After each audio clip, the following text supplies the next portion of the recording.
primeiro momento, sinta-se acolhido pela graça, pelo amor e pela misericórdia do nosso Deus.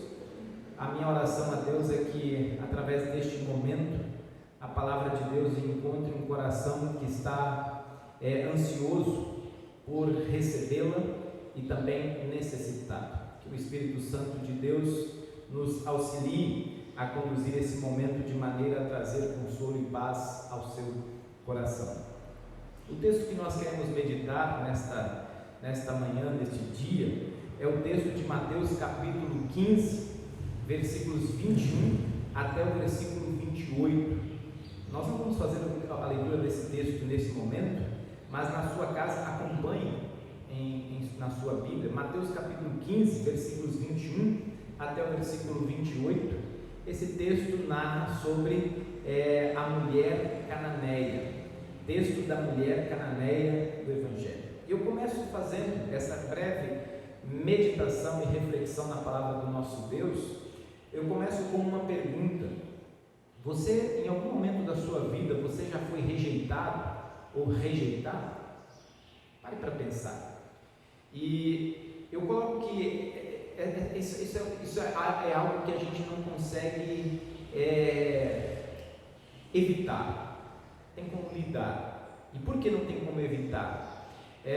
A rejeição ela está no coração das pessoas. Então isso eu não tenho como evitar. Eu preciso lidar com isso. Mas eu posso evitar ser um agente de rejeição. Eu posso trabalhar de maneira que eu evite o máximo possível rejeitar as pessoas. A rejeição, ela é um dos maiores medos de nós seres humanos, e ela está por trás do ciúme. A rejeição ela está por trás do perfeccionismo. Eu quero ter um corpo perfeito para que eu não seja rejeitado pelas pessoas, para que eu possa ser aceito por essa sociedade que prega isso. A busca desenfreada de riquezas, a rejeição está por trás dessa busca, porque o mundo coloca que quando eu tenho muitos bens, a probabilidade de eu ser rejeitado é muito menor sem eles. A rejeição também está por trás do medo de falar em público. A rejeição ela está por trás também da busca desenfreada de poder, porque temos na nossa mente que quando nós temos poder, ninguém irá nos rejeitar,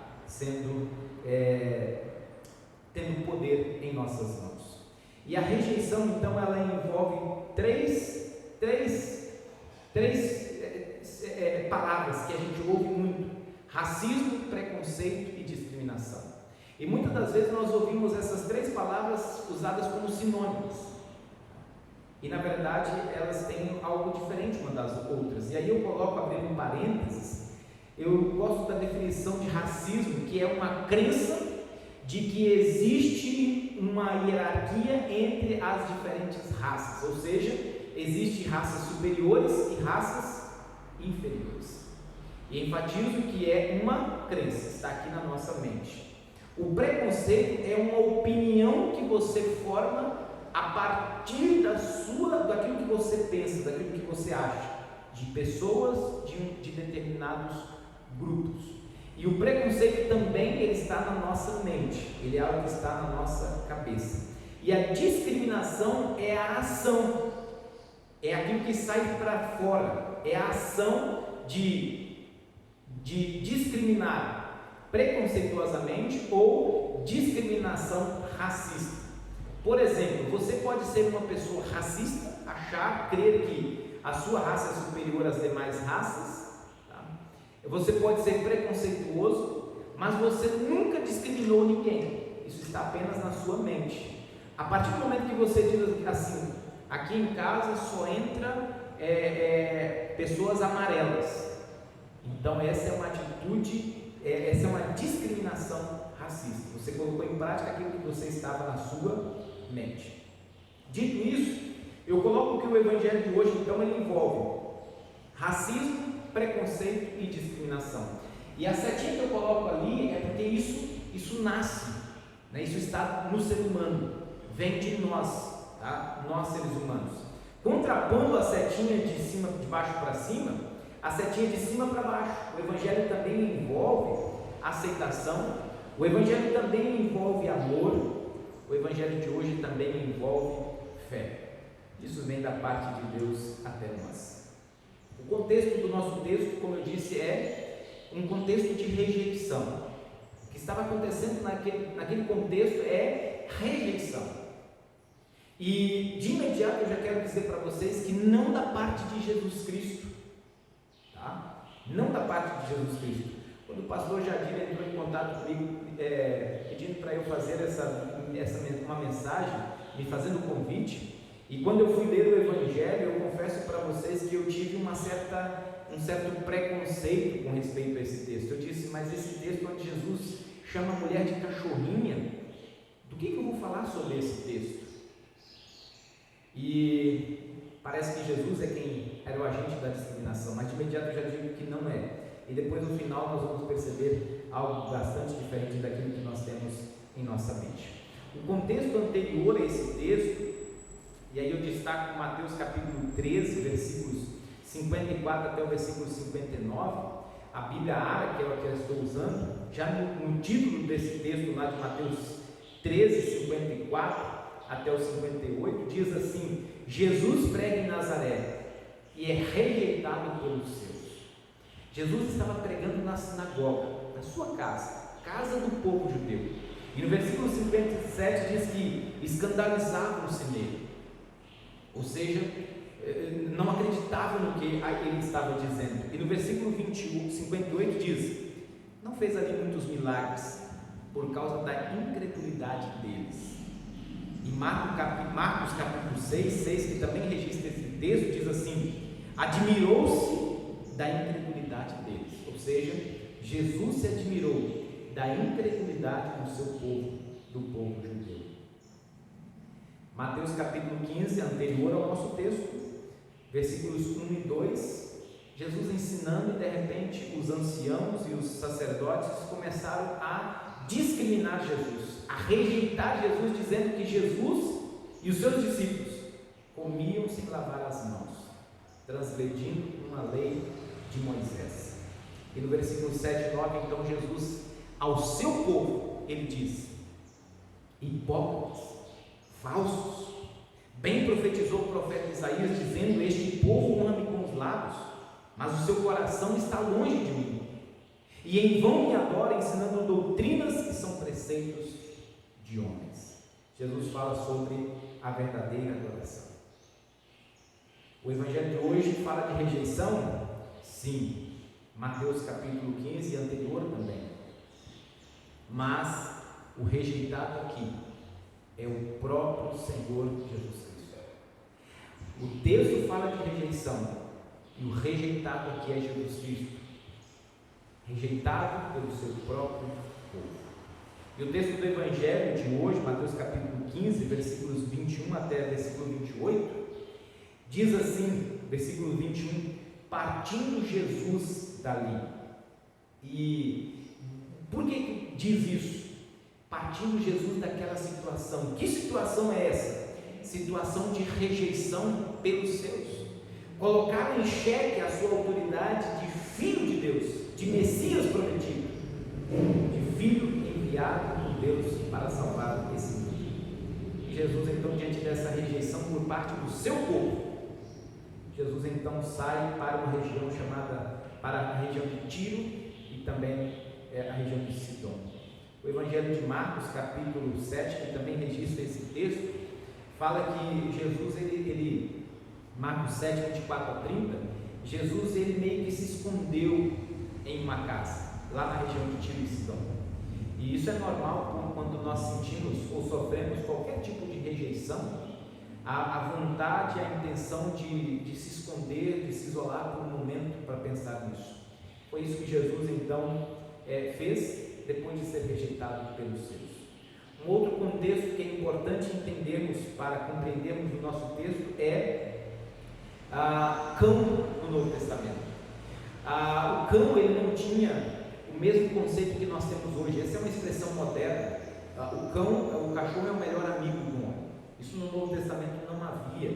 O cão era sinônimo de desprezo. Assim como o porco era tido como um animal imundo, os cães também eram entendidos como animais impuros no Novo Testamento. E raramente havia cão em casas, na casa das pessoas, como animal de estimação. Quando, diferente de hoje, o cão, ele tem, quando é usada a expressão cão, geralmente não é muito positivo. Nós preferimos usar a expressão eu tenho um cachorrinho, ou eu tenho um cachorro em casa. Quando você diz assim, eu tenho um cão em casa, é porque geralmente você não gosta de cachorro e talvez alguém da sua família quis ter. Quando você diz leva uma vida de cão, você também está dizendo de uma forma negativa. Quando você ouve falar aquela mulher é uma cachorra, essa é uma expressão depreciativa, né, de rejeição negativa, quando usada a expressão cachorro. Jesus, no nosso texto, no texto do Evangelho, Jesus não usou a expressão, a palavra cão. E segundo os estudiosos, a expressão que Jesus usou pode ser traduzida como eu coloco ali, cão pequeno, cão de estimação ou cachorro de estimação, ou como a nossa tradução traduz como cachorrinho. E Jesus não queria correr nenhum risco de ser mal interpretado, de provocar qualquer ofensa para aquela mulher a quem ele estava se dirigindo naquele momento. Porque no contexto do Novo Testamento, as pessoas que não eram os judeus tratavam os gentios que não eram judeus como cães. E essa era uma atitude preconceituosa de chamar as outras, e racista, de chamar os outros povos de cães, tá? E a intenção era dizer que eram pessoas imundas, que não criam em Deus, que não eram salvos por Deus. E o texto do Evangelho da mulher cananeia, Jesus usa uma metáfora, não é a metáfora do cachorrinho. A metáfora que Jesus usa é a metáfora de uma família sentada à mesa para a alimentação. E quando Jesus então introduz a expressão ali cachorrinho, ou cachorrinho de estimação, não cão, no meu entender, Jesus Cristo estava querendo dar uma lição para os discípulos, para aquelas pessoas que estavam ali ao seu redor, e principalmente posteriormente, porque esse texto, como ele chegou a nós hoje, também chegou ao coração daqueles que chamavam os gentios de cães. Jesus queria dar uma lição da seguinte forma: vejam como os imundos, vejam como os cães que vocês chamam, vejam como eles são, apontando para a mulher cananeia. E aquela mulher, conforme o nosso texto, ela percebe que Jesus não estava sendo irônico, que Jesus não estava sendo preconceituoso ou racista, ou rejeitando aquela mulher. A atitude dela é de dizer assim: Senhor, os cachorrinhos comem das migalhas que caem dos seus donos. O texto diz que aquela mulher clamava, e a expressão aqui traduz como que a intenção era, o termo é a expressão de alguém que levanta a voz em choro. Poucas vezes nós presenciamos situações como essa, de alguém que chora, clama gritando, ou grita chorando. É uma expressão de dor muito grande, uma situação muito constrangedora, muito triste para aqueles que presenciam isso. Mas aquela mulher vinha clamando: Senhor, filho de Davi, tem compaixão de mim. Era isso que aquela mulher vinha clamando, assim como o cego Bartimeu, relatado por Mateus também, chegou diante de Jesus e clamou: Senhor, filho de Davi, tem compaixão de mim. Esse era o clamor que aquela mulher fazia. E essa expressão filho de Davi era um reconhecimento do Messias, era um reconhecimento de que Jesus Cristo é o Messias prometido lá no Antigo Testamento, que veio a esse mundo para salvar todas as pessoas. Filho de Davi era o reconhecimento de que Jesus Cristo era e é o Filho de Deus. Eu coloco que aquela mulher, ela mexeu com Jesus.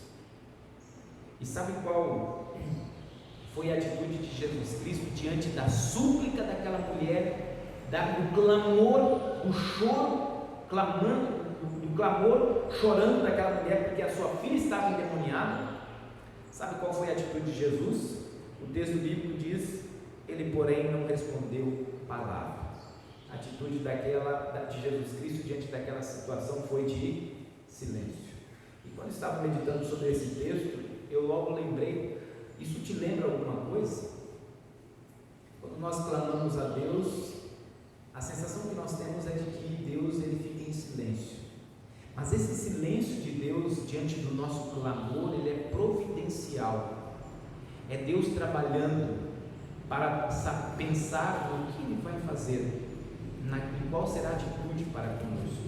Então esse silêncio, ele parece eterno também, mas ele é providencial. É Deus pensando no que vai fazer com aquele que está clamando. A atitude dos discípulos, no versículo 23, que diz assim: e os discípulos, aproximando, rogaram a Jesus: Senhor, despede-a, pois vem clamando atrás de nós. A atitude desses discípulos denunciaram ou descreveram que aquela mulher não chegou somente, clamou uma vez. Aquela mulher vinha clamando atrás de Jesus Cristo durante o caminho, e clamando e chorando. E os discípulos, então, numa atitude de resolução de problema, dizem: Senhor, manda essa mulher embora, para que ela pare de importunar. E no versículo 24, Jesus respondeu para aquela mulher depois de um silêncio: não fui enviado senão as ovelhas perdidas da casa de Israel.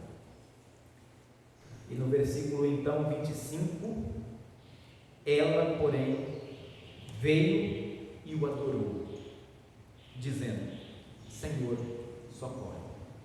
Esse é o centro do Evangelho de Mateus, capítulo 15, 21 até o versículo 28. E por isso que eu chamei a atenção de vocês ali com a setinha apontando para o centro.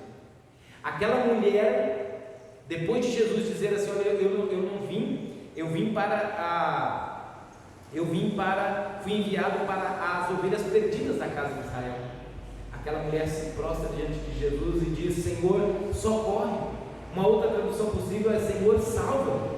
E quando você lê esse texto, não tem como você não lembrar do contexto anterior que eu citei, Mateus capítulo 15, versículo 8 e 9, aonde Jesus Cristo, depois de ser rejeitado pelos seus, ele diz, citando o profeta Isaías: este povo honra-me com os lábios, mas o seu coração está longe de mim, e em vão me adora. Eis a perfeita adoração. Essa mulher se prostrou diante de Jesus Cristo e diz: Senhor, socorre.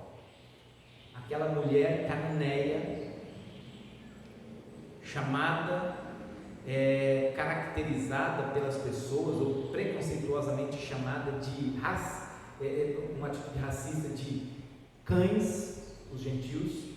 Essa mulher reconheceu a sua condição de ser humano, de pecador diante de Deus. Essa mulher também reconheceu o poder, a misericórdia, a graça de Deus. Por isso ela disse assim: Senhor, os cachorrinhos comem das migalhas que caem dos seus donos. Aquela mulher reconheceu que as migalhas de Deus são suficientes para a nossa vida. Mas obviamente que Deus não dá somente migalhas. Deus deu o seu Filho Jesus Cristo para nos salvar. Eu parto para o momento final da nossa mensagem e passo para as aplicações que nós podemos tirar, e você em casa com certeza irão tirar outras aplicações, mas eu quero destacar algumas. A primeira aplicação: no início da mensagem eu perguntei: você já foi rejeitado ou rejeitado? Não sei qual foi a sua resposta, mas eu quero dizer para você que não e nunca por Jesus Cristo. Todos aqueles que chegam a Ele são recebidos, aceitos por eles.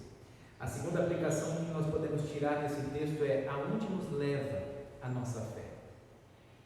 E eu gosto sempre de lembrar que fé não é um poder que eu tenho e faço as coisas, não é um poder que está em mim. A fé é aquilo que me leva para perto de Deus. A fé, se eu estou perto de Deus, é aquilo que me mantém perto dele, firme nele. Tentaram impedir essa mulher, os discípulos: Senhor, manda essa mulher embora.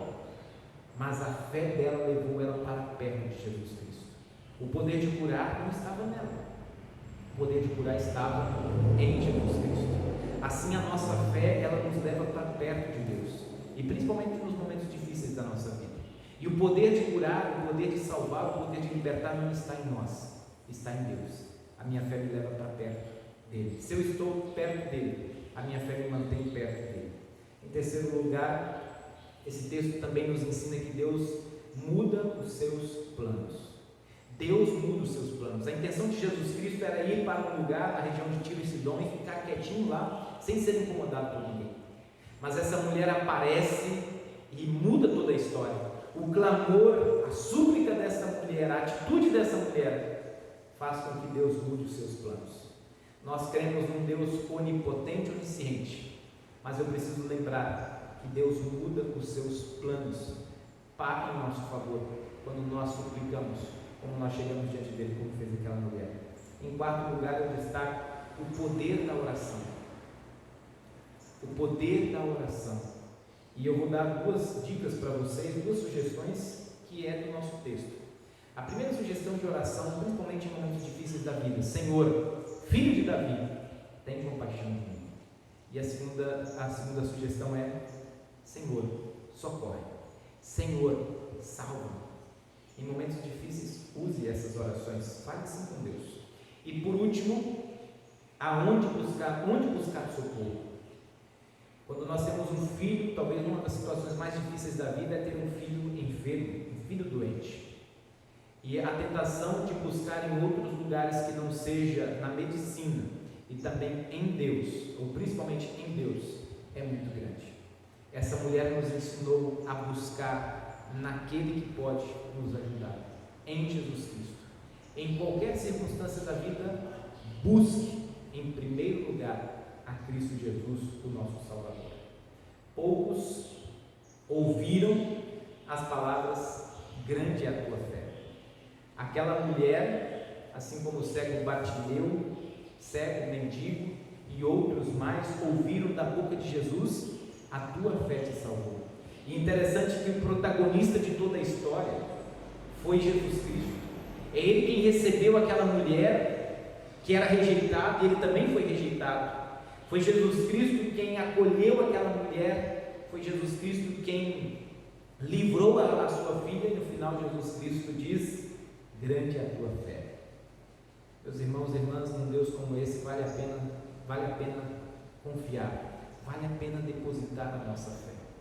Que Deus abençoe essas palavras no meu e no seu coração.